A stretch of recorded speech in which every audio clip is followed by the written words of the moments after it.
Good morning, kids. In last class, I explained you the practical part of chapter number 3, that was how we can create basic drawings in the software GIMP and the basic shapes we can draw and fill in the colors. So today I'm going to explain you that we can change the size of an image. That means we can change the width and the length of any or width and height of any image that we are drawing. So for changing the size of an image, we need to open the image. We can on the image window we can click the images menu. So let's first I shall open the image last drawn. Okay, for this I take a new figure, that is we will go to the tools and we will go to the selection. Suppose I am taking this rectangle tool, so I'm going to draw this. Now I'm going to fill this. For filling, I told you that we will go to the tools and we will go to the paint tools.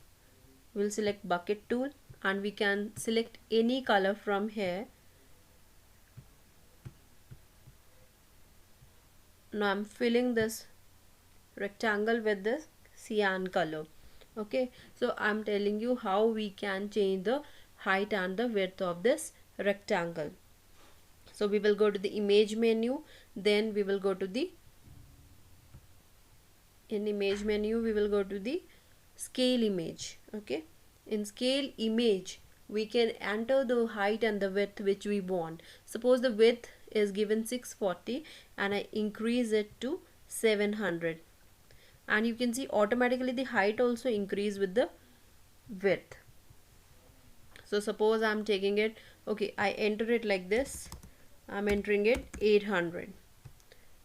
Now if I enter height, I'm entering 600.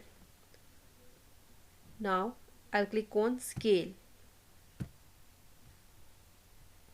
Now you can see the height and the width of the rectangle has been changed to the new settings.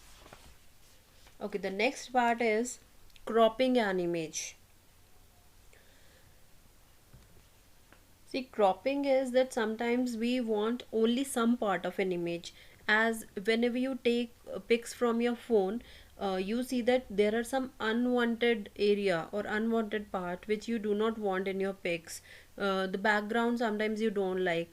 So at that time you can crop that part or you can cut that part. So this process is called cropping. Okay, for the steps are, to crop an image we need to open the image and the image window, like we are having a rectangle in front of us and I want to crop this image. Okay, suppose I take, first of all I take the paintbrush.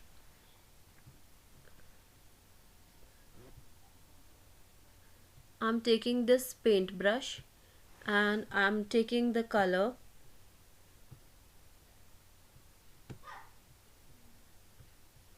Okay, here I'm writing M.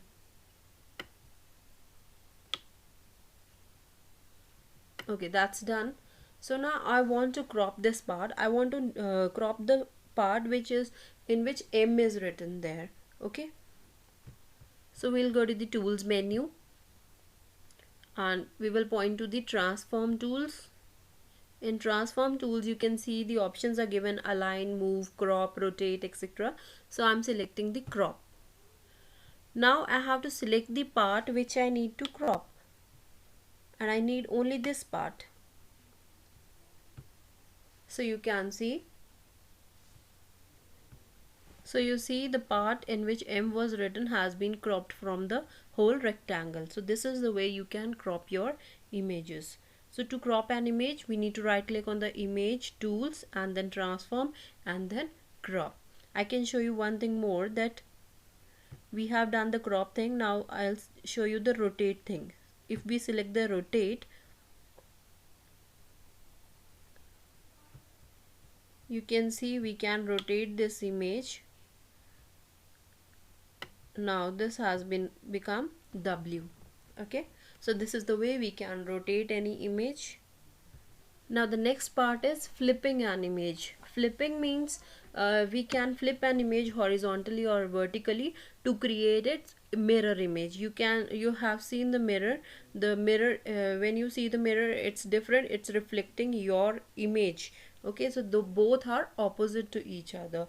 So for this we need to open the image. Suppose this is the image we have opened in which W is written. Now we will go to the tools menu, and in tools menu we will go to the transform tools. In this you can see this option, flip.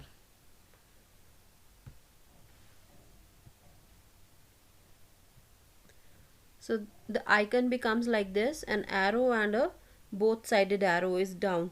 Okay, so when you will click on the image, it's getting flipped because W is coming this side, and if you are again flipping, it's coming on the right side. So this is the way. And if I suppose I draw I'm drawing a flower again, because this is not much clear about the flipping part. So okay, we can take this color only.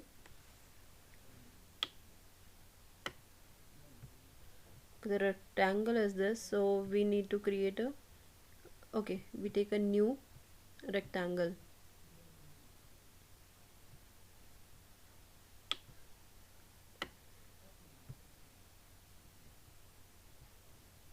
Okay, suppose I'm drawing here.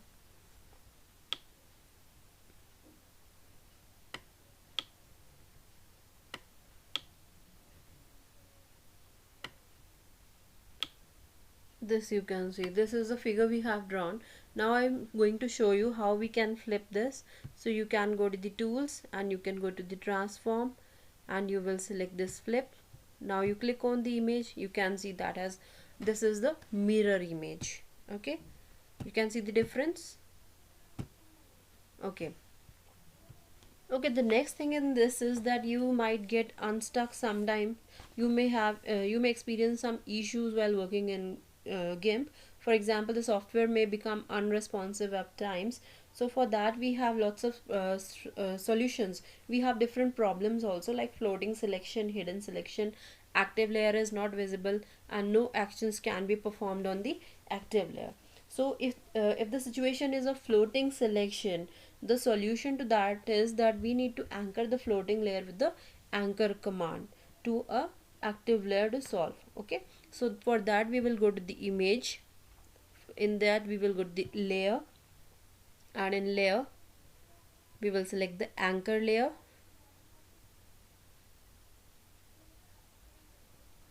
Anchor layer option will come when, see this one option, this will come when your software becomes unresponsive. That means it is not working properly. And problem 2 is hidden selection, in that the selected image has dotted lines around it.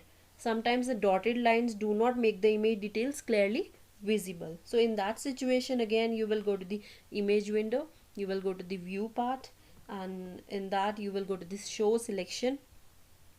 You can see this show selection. Okay, and if not, then click the show selection option, and the tick sign appears beside the show selection. So this will work when you have any problem in the software.